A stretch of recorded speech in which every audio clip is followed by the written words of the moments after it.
오늘 하나님의 말씀은 요한복음 15장 1절에서 8절 말씀을 나누려고 합니다. 먼저 1절부터 4절까지 함께 같이 읽겠습니다. 시작. 나는 참 포도나무요 내 아버지는 농부라. 물은 내게 붙어 있어 열매를 맺지 아니하는 가지는 아버지께서 그것을 제거해 버리시고 물은 열매를 맺는 가지는 더 열매를 맺게 하려 하여 그것을 깨끗하게 하시느니라.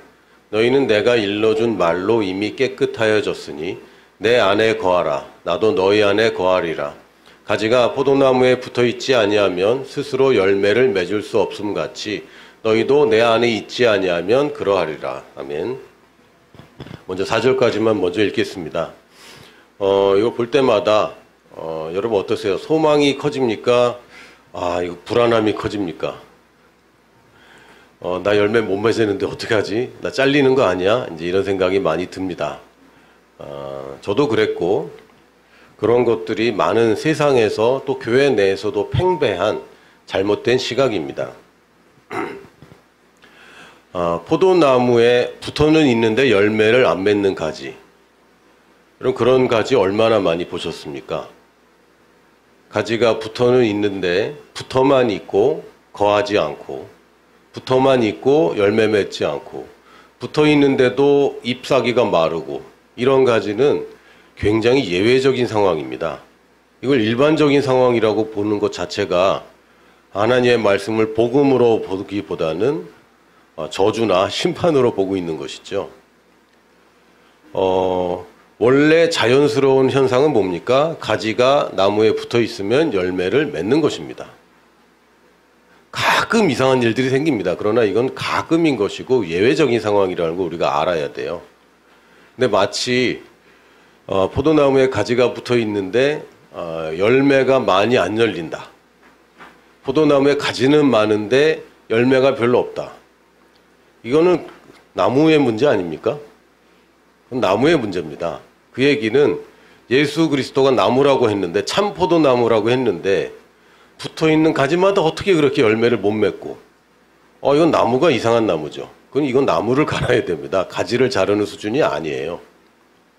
이게 농부들의 세계에서는 당연한 것입니다. 여러분이 농사를 지어보면 심었는데 안 나온다.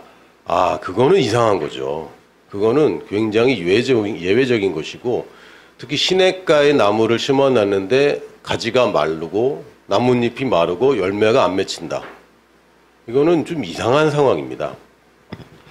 이거는 예수님께서 보편적인 얘기, 자연 환경이 빗대서 얘기를 하실 때 우리 보고 가지를 못 맺는 나무가, 열매를 못 맺는 가지가 될 거냐 말 거냐 이걸 얘기하시는 게 아니라, 가지는 나무에 잘 붙어 있기만 하면 무조건 열매를 맺는다는 얘기입니다. 여러분, 아이가 태어나면 당연히 어른이 될 거를 우리가 기대하고 있잖아요. 그런데도 불구하고 이게 안 되는 사람들은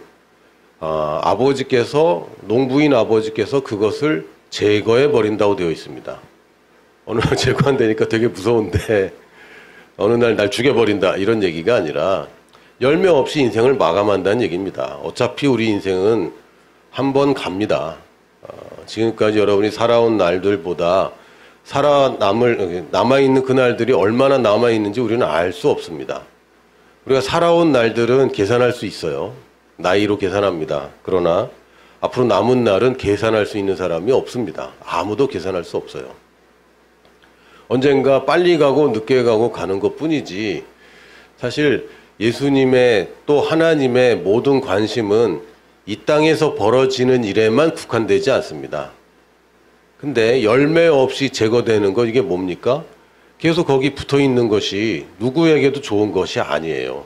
그러나 우리 농부이신 아버지께서는 자비로우시고 오래 참으시고 상한 가지를 꺾지 않으신다고 그랬어요. 성경에. 꺼져가는 등불을 끄지 않으시고 상한 나뭇가지를 꺾지 않으신다고 그랬습니다. 그러니까 농부가 판단할 때에 맺지 못한다는 것은 앞으로도 맺지 못한다는 얘기고요. 그러면 빨리 가는 게 좋습니다, 사실. 여기 계속 살면서 열매 맺지 못하고 나쁜 일만 계속하고 해만 많이 끼치는 것보다는 빨리 가는 게 좋습니다. 우리가 생각할 때 우리는 가지 막 그냥 함부로 자르잖아요. 우리 농부이신 아버지께서는 늘 기회를 주시고 끝까지 오래 참으시는 분입니다. 근데 이 하나님의 성품을 모른 채 이 성경 구조를 보면 우리가 가지치기 하듯 그냥 막 내가 날아갈 것 같고 잘려낼 것 같고 그런데 그렇지 않아요. 아버지께서는 늘 기회를 주십니다. 그러나 최종의 최후의 최후에도 우리가 열매 맺지 못하는 삶을 계속 견지한다면 그 살아서 뭐 하겠습니까? 아무 의미가 없는데. 이 땅에서 잘 먹고 잘 살면 어떻습니까? 아무 의미가 없는데. 어저께 제가 먹고 싶은 것을 먹었습니다. 제가 좋아하는 거 만두 먹었습니다. 소박하죠? 만두 조그만 봉지 2개를 사는데 하나 먹고 나니까 더 먹고 싶어서 한 봉지 더 먹었습니다. 2봉지를 아주 배부르게 먹고 굉장히 만족했습니다. 지금 이제 24시간이 지나지 않았는데 그 만족함은 어디 갔는지 사라졌어요. 뭐 즐겁다. 그거 오래 가는 거 아니고 아무 의미 없습니다. 그 가지가 하나님의 열매를 맺지 못할 때 그 인생은 비참합니다. 그렇게 애를 쓰고 힘을 쓰고 그거 하나 가지면 좋을 것 같아서 아둥바둥 살아봤는데 열매로 남지 않으면 어느새 나는 그냥 이 땅에 아무것도 남기지 않고 죽는 거죠.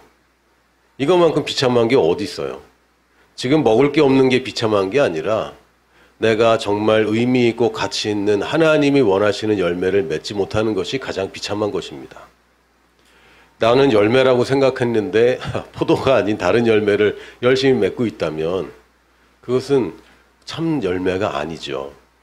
하나님께서는 농부이신 하나님께서 마른 가지를 상한 가지를 꺾지 않으시는 하나님께서 내가 하려고 하는데 못하고 내가 참 그래도 주님을 사랑해 보려고 애쓰고 뭔가 바꿔보려고 애쓰는데 안 돼, 너는 끝났어, 이제 가망 없어, 끊어버리시는 분은 아닙니다. 여러분, 꺼져가는 등불은 그냥 꺼버리지 않습니까? 여러분 어떠세요? 꺼져가는 등불은 끄름도 나고요, 별로예요. 그리고 상한 가지는 빨리 그냥 꺾어버리는 게 낫다고 생각합니다. 우리 인간들은 그렇게 합니다.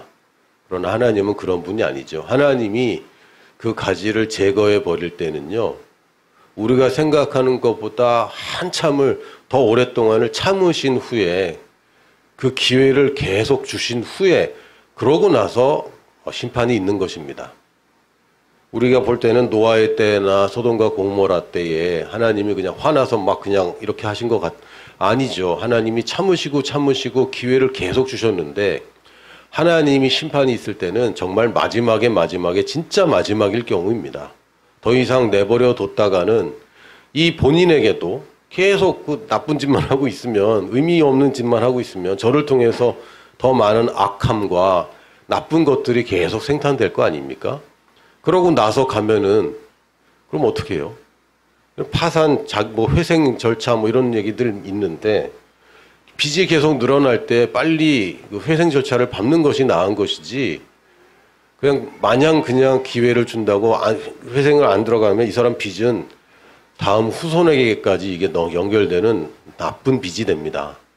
하나님께서는 늘 좋은 것을 우리에게 주시길 원하시고 늘 선한 결과를 이루시기 때문에 우리가 걱정해야 될 것은 제거되면 어떡하지? 이게 아니라 열매 맺으면 되지. 나는 열매 맺을 거야 라는 쪽으로 가야죠. 이 어릴 때 청소년 때 늘 불안함이 있습니다. 나는 커서 뭐가 될까? 내가 한 사람의 어른의 몫을 할 수 있을까? 결혼할 수 있을까? 나도 아빠나 엄마가 될 수 있을까? 굉장히 불안한 마음으로 살게 됩니다. 그런데 그건 불안해할 게 아니에요. 왜? 그건 이미 설계되어 있고 누구나 사람이라면 할 수 있는 일들을 당연히 하는 것은 기대되는 것이지 내가 애쓰고 힘써서 사람 노릇하는 거 아니지 않습니까? 물론 우리가 언어를 배울 때, 한국말 배울 때도 꽤 애쓰고 힘썼고 걸음마 배울 때도 애쓰고 힘썼어요. 그러나 그것은 나의 본능과 나의 나됨, 나의 사람됨으로 인하여 그것은 계획된 것이고 그때 수고가 있을 뿐이지만 그것은 성취하는 것이 당연한 것입니다. 열매 맺는 것은 가지에게 당연한 것입니다. 어렵게 열매를 맺는 게 아닌 거죠.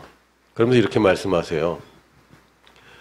너희는 내가 일러준 말로 이미 깨끗하여졌으니. 잠깐만요. 열매를 맺는 가지는 더 열매를 맺게 하려 하여 그것을 깨끗하게 하시느니라. 깨끗하게 한다는 얘기도 여러분 큰 가지를 잘라낸 게 아니라 가지에 있는 여러 가지 그 열매 뭐 잔가지들 있잖아요. 불필요한 거 그걸 잘라내는 것을 그러니까 가지치기 하는 것. 내가 가지인데 내 가지에도 곁가지들이 많이 있죠. 그것을 이제 가지치기를 한다는 얘기입니다. 근데 너희는 내가 일러준 말로 이미 깨끗하여 졌으니. 그럼 이 말씀을 듣고 있는 우리들은 제거 대상이란 얘기입니까? 깨끗하게 되어서 열매 맺도록 설계된 사람이란 얘기입니까? 열매 맺는 사람들로 하나님은 우리를 얘기하시는데 우리는 자꾸 우리 얘기가 아닌 제거되면 어떡하지? 이런 쪽으로 자꾸 말씀을 듣는 거죠. 예수님이 너희는 내가 일러준 말로 이미 깨끗하여 졌으니 예수님이 전한 복음으로 우리는 이미 깨끗하여 졌습니다. 더 이상 거룩할 수 없을 정도로 거룩하여 졌고 더 이상 불의하다고 할 수 정도로 의롭게 되었습니다.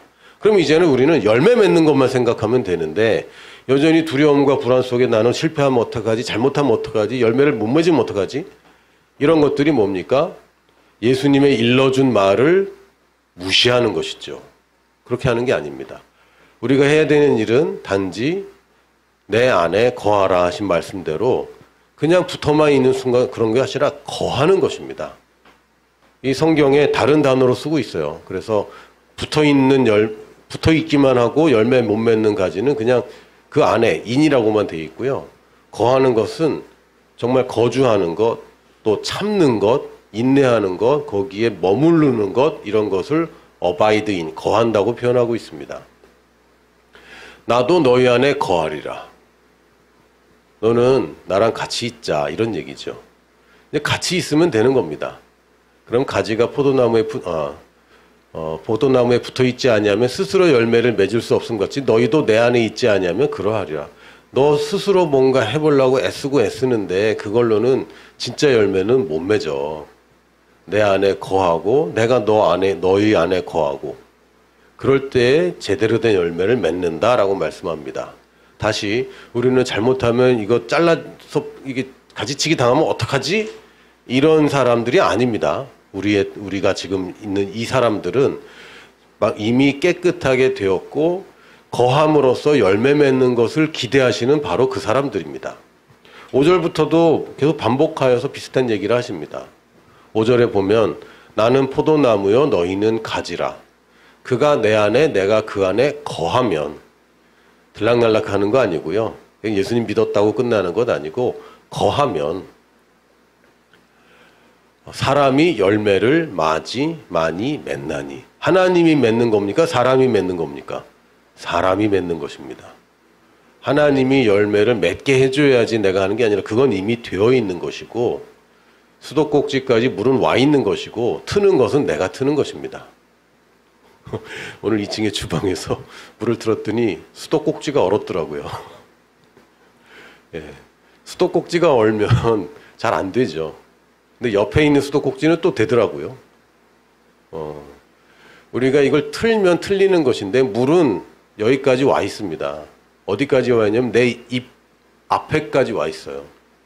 하나님의 말씀은 내 입에까지 와 있습니다. 그것을 내가 말하느냐 말하지 않느냐는 내가 결정하는 것이고 열매를 맺을 수 있는 모든 양분과 물과 좋은 것들은 이미 가지에까지 와 있습니다.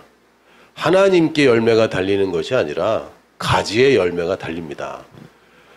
그러나 나를 떠나서는 너희가 아무것도 할 수 없지. 가지가 나무에 붙어 있는데도 그 안에 거하고 그분이 내 안에 거하지 않으면 열매를 맺을 수 없습니다. 6절에 사람이 내 안에 거하지 아니하면 가지처럼 밖에 버려져 마르나니 사람들이 그것을 모아다가 불에 던져 사르느니라. 이것도 굉장히 끔찍한 표현입니다. 내 안에 거하지 않으면 이건 어떤 겁니까? 아예 떨어져 나간 가지들 얘기합니다. 떨어져 나가 있어요. 이 가지가처럼 밖에 버려져 마르는데 누가 그것을 불에 던져 사릅니까? 하나님입니까? 사람들입니까? 사람들입니다. 지금 지옥 가는 거 얘기하는 거 아니고요. 하나님이 심판하는 거 얘기하는 거 아닙니다. 열매 맺지 못하고 그리스도인이긴 한데 열매 맺지 못하고 말라져 버리는 이 가지들 세상에 비웃음 당하고 세상에서 모욕당하고 삽니다. 왜요? 사람들은 세상은 그러거든요. 죄인들의 세계에서는 경쟁하고 짓밟고 비웃고 욕하고 많은 크리스찬들이 이런 상황인 경우도 있습니다. 세상에서 비웃음 당하고 사는 거죠. 열매 없는 크리스찬들은 비웃음 당합니다. 그리스도가 비웃음 당하는 것이 아니라 그리스도인들이 비웃음 당합니다. 이거 굉장히 끔찍한 일들인데 이 끔찍한 일들이 지금도 자행되고 있습니다. 왜요? 거하지 않기 때문에. 교회는 다니는데 열매가 없기 때문에. 영접은 했는데 그걸로 끝나고 거하지 않기 때문에 열매 없는 사람들이 짓밟고 불태워버리죠. 너희가 내 안에 거하고 그러나 다시 한번 6절은 우리 얘기 아닙니다. 우리는 본능적으로 본성이 변했기 때문에 더 이상 거하는 것이 어려운 사람들이 아닙니다. 우리가 그냥 선택하기만 하면 돼요. 너희가 내 안에 거하고 내 말이 너희 안에 거하면 무엇이든지 원하는 대로 구하라. 그리하면 이루리라. 아멘. 이것만큼 축복이 어디 있어요? 하는 일마다 잘 될 것이다. 이건 시편 1편에 있는 말씀입니다. 요한복음 15장의 시편 1편 버전은 이 버전은 무엇이든지 원하는 대로 구하라. 그리하면 이루리라. 이게 같은 얘기입니다. 근데 그러면 내가 마음대로 원해도 됩니까? 아니, 다시 너희가 내 안에 거하고 내 말이 너희 안에 거할 때에 무엇이든지 원하는 대로 구하라. 원하는 것 자체가 육신대로 원하고 있다면 말씀에 거하는 게 아니죠. 내가 욕심대로 살고 있다면 그것은 말씀대로 구하는 것이 아닙니다. 그러나 뭘 원하고 있습니까? 말씀이 원하는 것을 내가 원하게 돼요. 이게 그래야 되기 때문이 아니라 그렇게 됩니다. 제가 만두를 좋아합니다. 제가 좋아하려고 애써서 좋아하는 거 아니에요. 제가 애써서 좋아하게 된 음식도 있어요. 고수. 제가 굉장히 싫어했거든요. 퐁퐁 맛이 나서. 근데 지금은 좋아하게 됐습니다. 제가 선교사로 가려고 하니까 고수를 못 먹으면 음식을 못 먹겠더라고요. 그래서 열심히 먹었는데 이제 익숙해졌습니다. 만두는요, 제가 좋아하려고 애쓴 적이 없어요. 근데 제가 거한 그 가정이 어머님은 이북에서 내려오신 분이고 아버지는 경기도 북부에서 자란 분이고 그 집안에서 명절 때마다 먹는 게 만둣국이잖아요. 남쪽에서는 떡국만 드시는데 북쪽에서는 만둣국을 먹습니다. 그냥 어릴 때부터 만두에 익숙해지고 거하기 때문에 그 집에 거하기 때문에 저는 만두를 좋아하는 사람이 되어버렸습니다. 이거는 열심히 노력하는 게 아니고요. 거하면 그렇게 되는 겁니다. 만두를 좋아하게 돼요. 저희 아버지는 교육부 공무원이셨습니다. 저희 어머니는 교장 선생님의 딸이었습니다. 그럼 당연히 교육이 중요하다는 그런 바탕에서 오래 살았습니다. 그 교사가 됐죠. 교사 중에 최고 교사인 선교사가 됐죠. 왜요? 아니, 그렇게 거하면 그렇게 그걸 좋아하게 돼요. 여러분이 지금까지 어디에 거했는지 그것을 좋아하게 된 겁니다.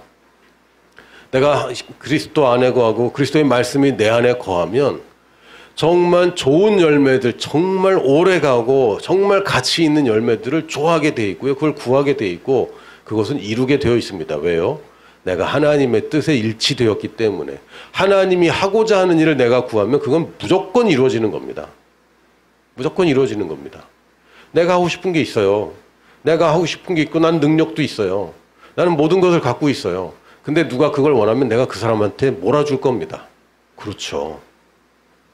그럼 그게 뭡니까? 그게 바로 우리의 열매입니다. 너희가 열매를 많이 맺으면 내 아버지께서 영광을 받으실 것이요 너희는 내 제자가 되리라. 이렇게 사는 사람이 제자입니다. 좋은 열매를 많이 맺되 자기 거라고 주장하지 않고 하나님께 영광을 돌리는 이 사람들이 바로 제자들입니다. 자, 따라해 볼까요? 나는 하는 일마다 잘 되는 사람이다. 그럼 말을 바꿔야 됩니다. 나 이렇게 되는 게 없어. 이제 그만하셔야 됩니다.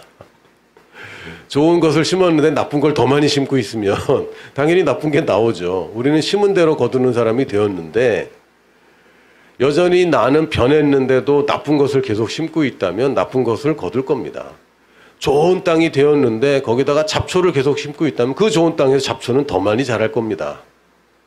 근데 나는 되는 게 없어. 이 고백이 훨씬 더 우세하죠. 내가 미래를 생각할 때마다 불안함이 연결되죠. 내년에는 걱정거리가 많아. 내년에는 다 잘 될 거야. 이렇게 연결되는 게 아니라 내년에는 이것도 문제인데, 내년에는 두려운데, 내년에는 어떡하지?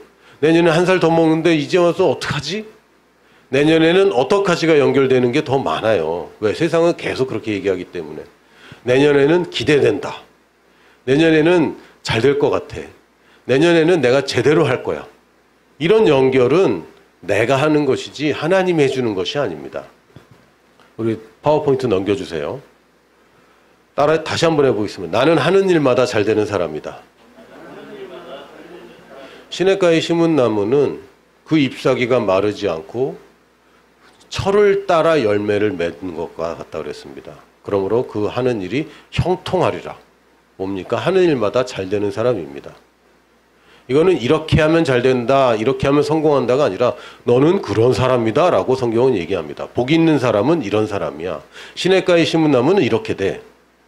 그럴 때 하나님이 여러분에게 물어보실 거예요. 넌 누구냐? 나는 말씀에서 말하는 바로 그 사람입니다 라고 얘기해야죠. 하나님 잘 모르시는가 본데요. 저는 그런 사람 아닙니다. 하나님, 야, 내가 너를 설계했고 내가 너를 만들었는데 내가 너를 알지 너는 널 몰라. 우리 안에 지금 여러분 안에 몸 안에 있는 거 여러분 잘 아십니까? 몰라서 MRI 찍고 CT 찍고 초음파 찍고 엑스레이 찍는 거 아닙니까? 우리는 몰라요. 사실 그냥 살고 있을 뿐이지, 이 몸 안에 살고 있을 뿐이고 이 세상 가운데 살고 있을 뿐이지 실제로는 아는 게 없습니다. 지금 이 방 밖에 무슨 일이 벌어졌는지 누가 압니까? 눈이 오는지 비가 오는지 여러분 압니까? 모릅니다. 왜요? 우리는 이 정도예요. 그러나 하나님이 나에 대해서 너는 그런 사람이야 라고 얘기했으면 아멘, 난 그런 사람입니다 라고 얘기해야지. 하나님 잘 모르시나 보네요. 나보단 많이 하시잖아요. 그러면 맞습니다. 하나님, 나는 그런 사람입니다. 너는 복 있는 사람이야. 맞습니다. 나는 복 있는 사람입니다. 너는 시냇가에 심은 나무야. 그렇습니다. 나는 시냇가에 심은 나무입니다. 나는 포도나무에 붙어있는 가지입니다. 나는 그 안에 거하는 가지입니다. 열매를 많이 맺는 사람입니다. 왜요? 성경이 그렇게 얘기하고 있기 때문에. 열매를 많이 맺으라고 얘기하는 겁니까? 열매를 맺는 가지에 관한 이야기입니까? 이건 가지에 관한 이야기입니다. 따라해 보겠습니다. 나는 그리스도 안에 거하는 사람이다. 그게 나예요. 또 해볼까요? 나는 열매를 많이 맺는 사람이다. 열매를 못 맺어서 제거되면 어떡하지? 이런 사람 아닙니다. 그건 고아들이나 그렇게 여기는 거예요. 내년에 돼도 어떻게 살지? 우리 아버지가 부자면요 그런 걱정 안 합니다. 뭘 하면서 또 재밌게 놀까? 이 생각하는 거죠. 어떤 사업에 도전해볼까? 이걸 하는 거죠. 우리 아버지 기쁘게 하려면 내가 뭘 투자해서 어느 사업을 벌여서 내가 또 큰 걸 이룰까? 이런 생각을 하는 사람들이 부잣집 아들들입니다. 아버지가 하나님이신데 여전히 고아처럼 생각하고 고아로 살고 있다면 그것만큼 아버지를 슬프게 하는 것이 없어요. 그것만큼 아버지를 슬프게 하는 게 어디 있겠습니까? 아버지가 살아있는데 죽은 자 취급하고, 아버지가 사랑하고 있는데 사랑 못 받은 자 취급하고, 이것만큼 하나님을 모욕하는 게 어디 있습니까? 하나님께 영광 돌리는 게 뭡니까? 하나님이 주신다고 하신 그것을 받았다고 믿고 하나님이 원하시는 그것을 크게 벌리고 열매를 많이 맺으면 그게 아버지께 영광인 것이지, 참고 인내하고 고생하고 아픈 가운데서 가난한 가운데서도 그래도 꿋꿋이 참고 있는 것이 하나님을 기쁘게 하는 게 아닙니다. 그건 고아들의 인생입니다. 또 해보겠습니다. 나는 말씀이 거하는 사람이다. 원하는 대로 구하면 이루는 사람이다. 나는 아버지의 자랑스러운 아들이다. 뭐 여성분들은 딸이라고 하셔도 됩니다. 다시 해보겠습니다. 나는 아버지의 자랑스러운 아들이다. 많은 사람들이 하나님 앞에 오면 저는 죄인입니다. 저는 못났습니다. 저는 실패자입니다. 저는 낙오자입니다. 저는 벌레만도 못한 사람입니다. 여러분 자녀가 혹은 여러분 아버지한테 그렇게 얘기하면 아버지가 참 기뻐하시겠습니다. 어떻습니까? 정말 아버지가 어머니가 기뻐하십니까? 오늘 한번 해보세요. 전화하셔서 엄마 나는 실패자야. 그래서 엄마가 그래 네가 참 겸손해졌구나. 그럴까요? 너 왜 그래? 그거는 올바른 태도가 아닙니다. 왕 앞에서는 그렇게 할지 몰라요. 그러나 아버지 앞에서는 그렇게 하는 거 아닙니다. 아버지 앞에는 아빠, 나는 아빠의 사랑받는 아들 맞지? 어이, 그럼. 이게 맞는 거죠. 아빠는 나한테 기대가 크지? 그럼. 이게 맞는 태도입니다. 육신의 아버지가 나를 자랑스럽게 여기지 않았을지도 몰라요. 여러분이 그런 취급을 받고 그런 대우로 평생 살았을지 모릅니다. 안타깝지만. 그러나 우리에게 더 좋은 아버지 계시지 않습니까? 이 천지를 창조했을 뿐만 아니라 그 창조주가 나의 아버지가 되셨고 첫 열매로 그 장자 예수 그리스도를 이 땅에 보내신 그 아버지. 그 아버지의 나는 자랑스러운 아들입니다. 아버지가 나를 자랑스러워하고 기뻐하십니다. 너는 내가 사랑하는 내 아들이다. 라고 말씀이 말하고 있습니다. 근데 아닌 것 같은데요. 아니 말씀이 그렇게 얘기하면 이제는 말씀대로 해야죠. 당신의 기분이나 당신의 느낌이 하나님의 말씀보다 더 정확하고 진리라고 자신할 수 있습니까? 아닙니다. 따라해 보겠습니다. 나는 주님의 제자이다. 그럼 제자가 되는 것은 자연스러운 것입니다. 제자가 되면 이것도 버려야 되고 저것도 버려야 되고. 당연하죠. 버려야죠. 왜요? 가치 없고 쓸모없는 것들은 버려야죠. 그게 제대로 된 제자입니다.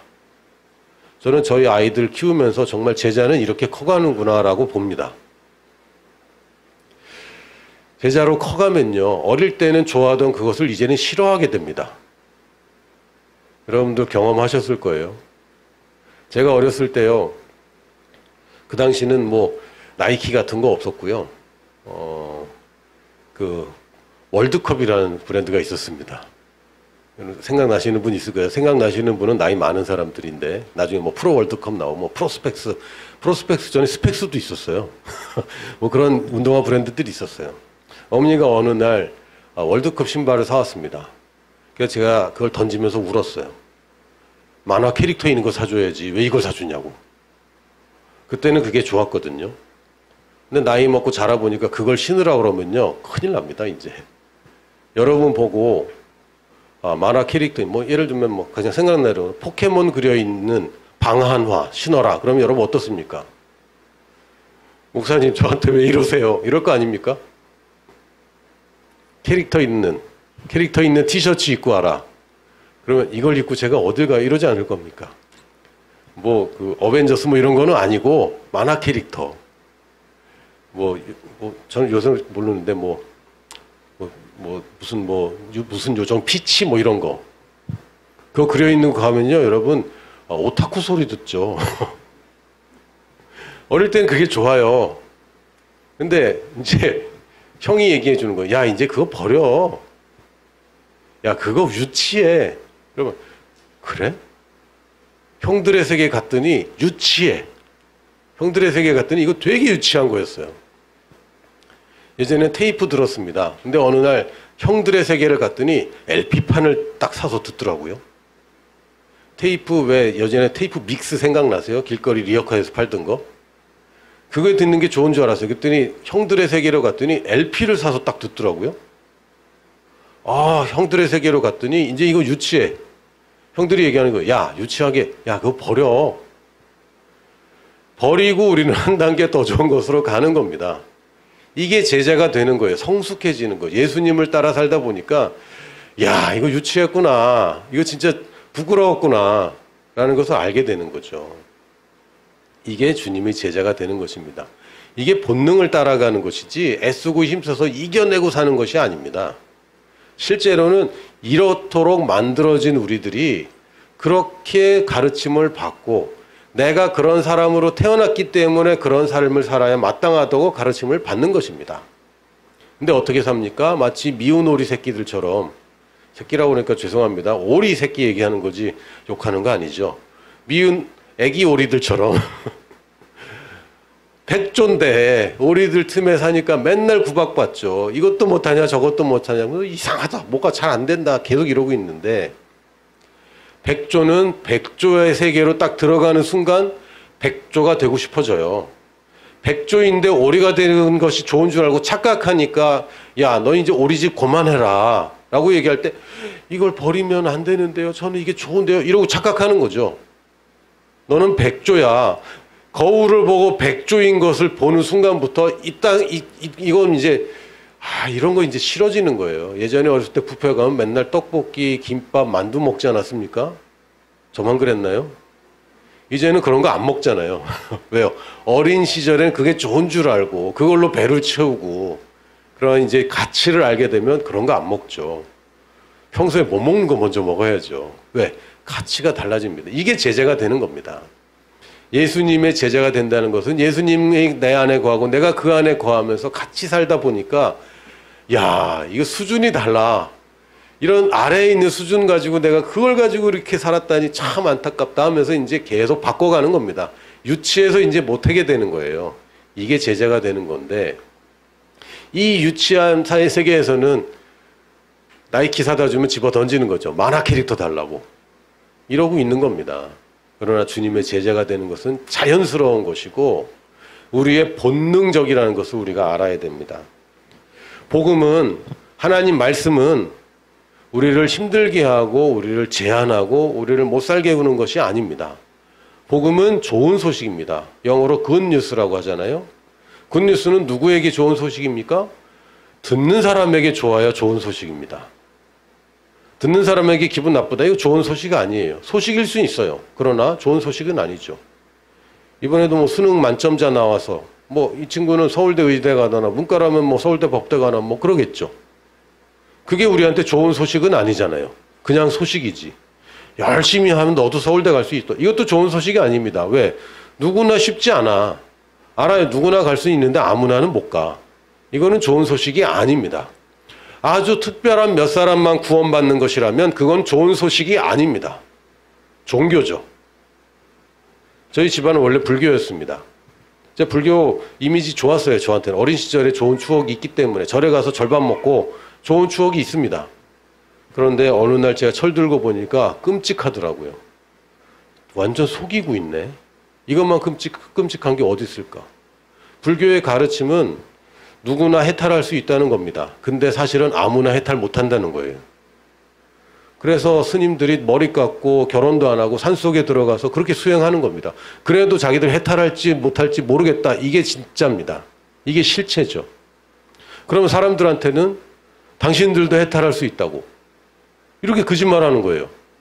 불교나 대부분의 종교는요. 대부분 구원 못 받는다는 게 디폴트 값입니다. 기본 설정 자체가 쉽게 못 받아. 이게 종교들이 하는 얘기입니다. 복음은 뭡니까? 야, 이것만큼 쉬운 게 어딨어. 되게 어려운데 예수님이 다 지불했어. 이젠 쉬워졌어. 이게 복음입니다. 그래서 진짜로 그냥 하는 말이 아니라 진짜로 누구든지 구원받을 수 있는 이 메시지가 복음입니다. 뭘 해야지 구원받아? 아니고 그냥 받아들이기만 하면 구원받는 것. 이게 진짜 복음이죠. 하나님 좋으라고 말씀이 있는 거 아닙니다. 하나님 좋으라고 있는 거면 하나님 읽으셔야지. 누구 좋으라고 주신 말씀입니까? 나 좋으라고 주신 것이요. 듣는 내게 좋은 소식입니다. 정말 내게 좋은 소식이 이 말씀이고 누구나 쉽게 가능한 소식이라야 이것을 복음이라고 부를 수 있습니다.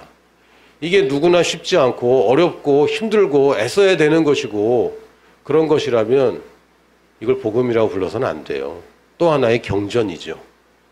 저는 성경이라는 말 별로 좋아하지 않습니다. 왜냐하면 성스러운 경전이 아니에요.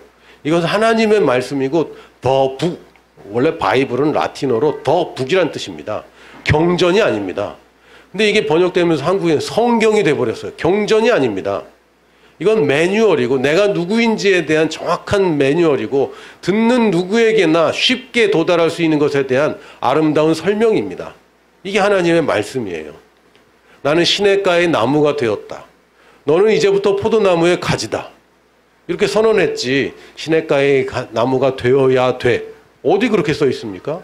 너희는 포도나무의 가지가 되어야 돼. 이렇게 안 써 있습니다. 나는 포도나무고 너희는 가지야. 라고 그냥 선언하셨죠.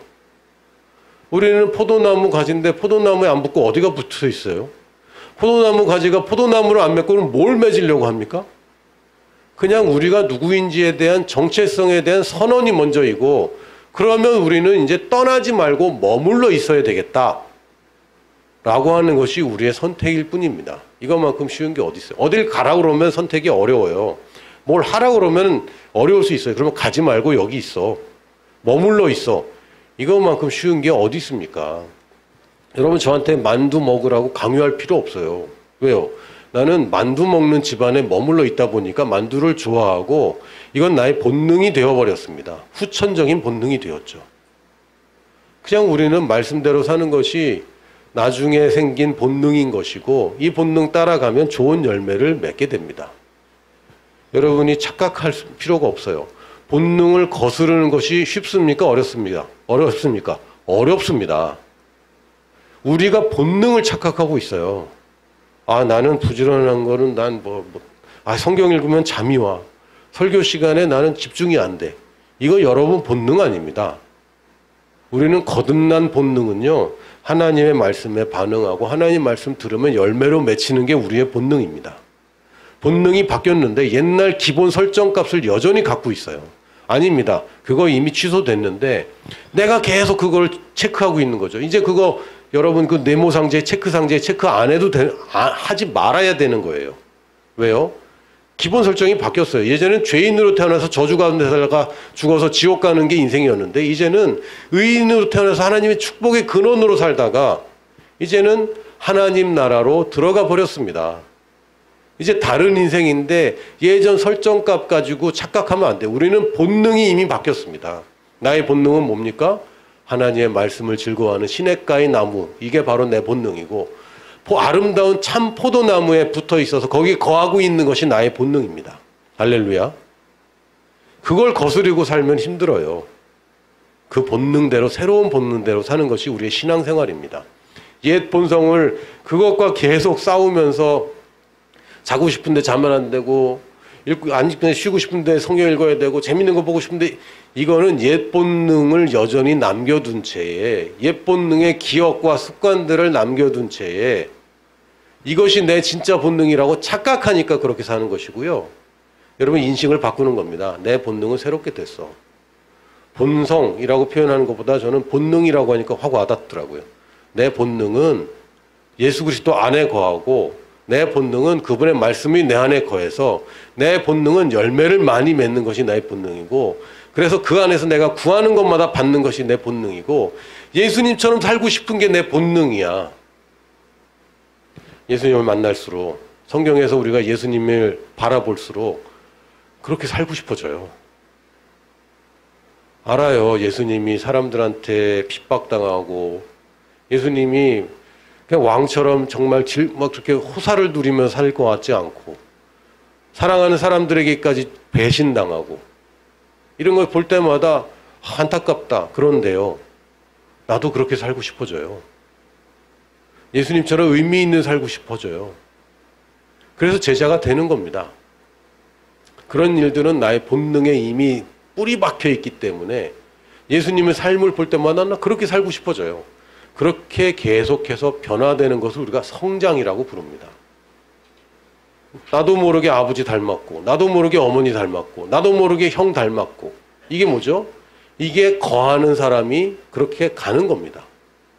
그런데 우리가 말씀에 거하는 시간보다 말씀이 아닌 것에 거하는 시간이 지금 과거에 많았다면 이제는 우리가 말씀에 거하는 시간을 늘리는 겁니다. 다시 생각해 보세요. 나의 본능은 변했다. 그래서 나는 이제 하는 일마다 잘 되는 사람이 되었다. 이게 자연스러운 겁니다.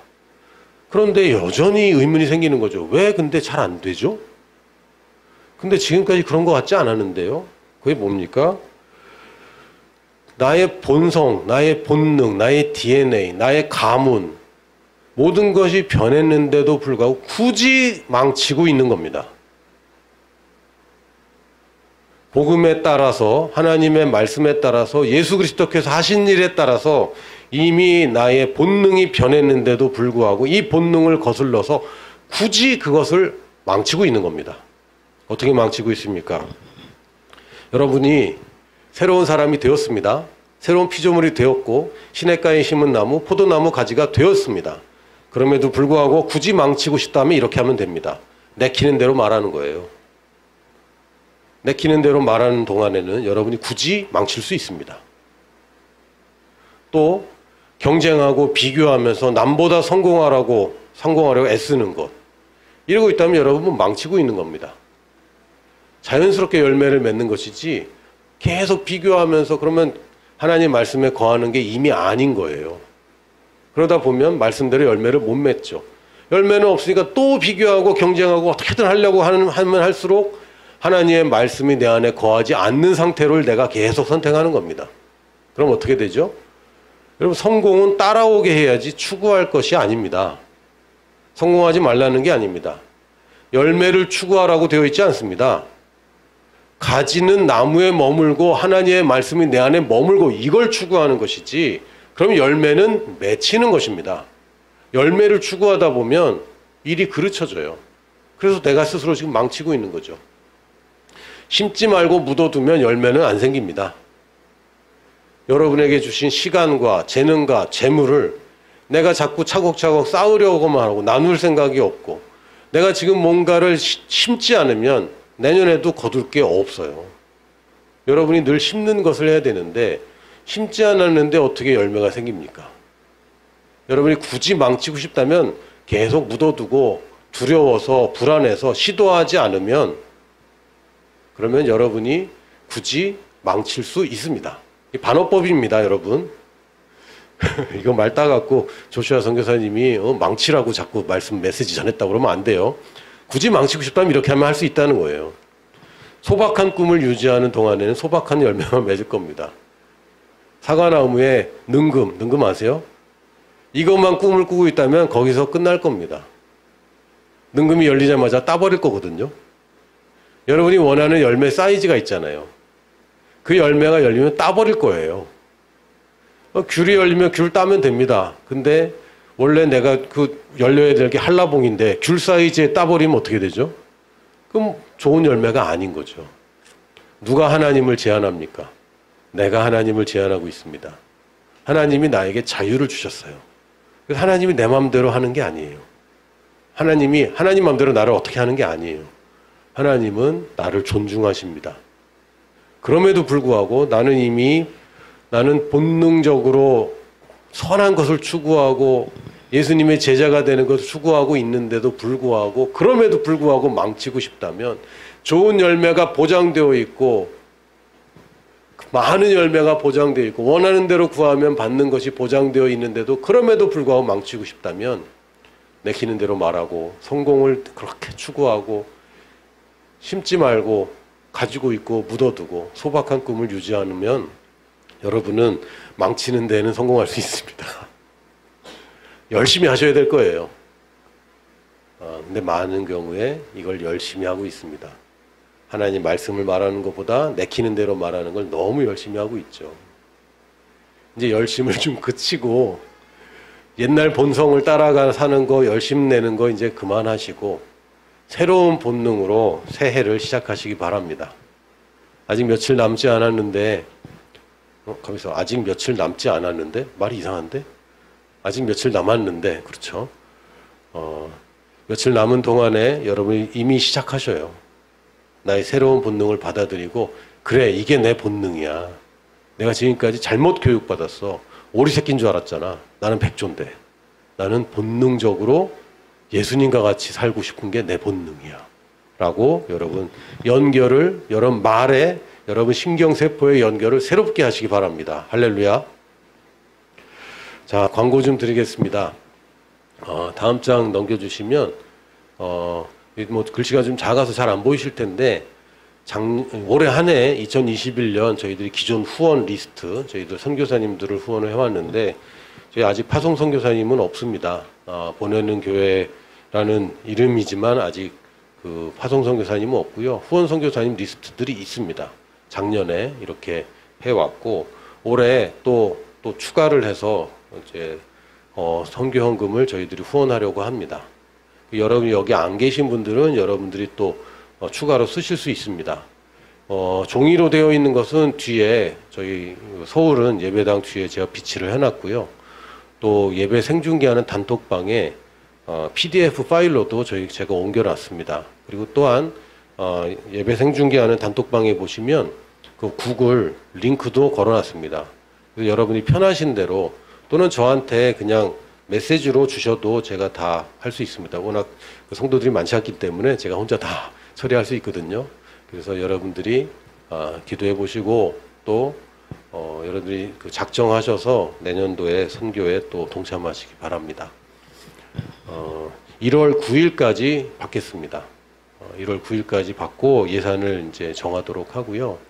그래서 이제 2주 정도 상관에 여러분들이 빨리 혹은 천천히 믿음으로 여러분들이 작정을 하셔서 내주시면 좋겠습니다.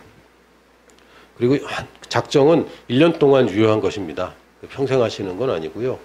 올해 안에 이제 성실하게 또 여러분 후원을 잘 해주셨고, 그래서 저희들이 올 한 해 그 선교사 후원으로만 매달 170만 원씩 후원을 해왔습니다. 저희들이 뭐 큰 교회는 아닌데 그래도 나름 열심히 선교 후원을 해왔고요. 또 내년에는 또 저희들이 또 더 많은 지출이 있기 때문에 사실 뭐 들어오는 대로 다 후원하는 것은 아니고 좀 저희들이 세이브를 해놓고 있습니다. 내년도에 컨미션 선교사님들 또 다 모이는 그런 행사가 있는데 저희 보내는 교회에서 많이 좀 후원을 하고 싶고, 또 내년에 또 신규로 또 선교사님들 파송과 또 후원이 이제 계획되고 있기 때문에 저희들이 좀 세이브를 해놓고 있습니다. 하지만 어쨌든 후원 선교사님 리스트를 보시고 작정을 하시고 선교 헌금에 또 동참해 주시기 바랍니다. 재정 보고는 다음 주에 2021년도를 다 이제 끝내고, 오늘 뭐 이제 며칠 남았는데 거기까지 제가 재정을 다 이걸 정리를 해서 여러분에게 다음 주에 재정 보고를 하도록 하겠습니다. 그리고 송구영신 예배를 계획하고 있습니다. 오실 수 있는 분들은 오시고 힘드신 분들은 가정에서 온라인으로 참석해 주시고요. 12월 31일 11시에 저희들이 모이도록 하겠습니다. 11시에 모여서 간증하실 분들 제가 모집하고 있습니다. 그래서 뭐 즉석에서 하실 수도 있는데, 근데 그러면 또 이제 시간 맞추거나 좀 어렵기 때문에 간증하실 분들은 저한테 미리 말씀을 해주시고 12월 31일 11시에 약 1시간 10분 정도 예상하고 있습니다. 12시까지 송구영신 예배와 또 간증 시간을 갖고 또 새해를 함께 맞이하는 그런 행사를 하도록 하겠습니다. 원래 저희 그리스도의 대사들, 저희 교회의 정식 명칭은요, 그리스도의 대사들 보내는 교회입니다. 지금 모교회가 있어요. 그리스도의 대사들 모교회가 있는데, 그 스승님, 사랑하는 우리 김진호 목사님이 이제 드디어 은퇴를 하시거든요. 그래서 은퇴식을 송구영신 예배 때 하려고 했는데, 김진호 목사님, 최순애 목사님 두 분이 그 코로나 양성 확진을 받는 바람에 지금 아프진 않으시대요. 그냥 집에 그냥 격리 중이시라 그때는 안 될 것 같고 1월 중으로 이제 이취임식을 하게 될 겁니다. 그래서 이취임식을 송구영신 예배 때 하면 제가 거기 참석을 하고 싶어서 지난주까지 제가 계획을 못 잡고 좀 미루고 있었습니다. 갑자기 말씀드려 죄송하고요. 갑작스러운 일들 때문에 조금 그렇게 됐습니다. 어쨌든 12월 31일 밤 11시, 오전 11시 아닙니다. 밤 11시에 온라인 상에서 또 오프라인 상에서 함께 예배 드리도록 하겠습니다.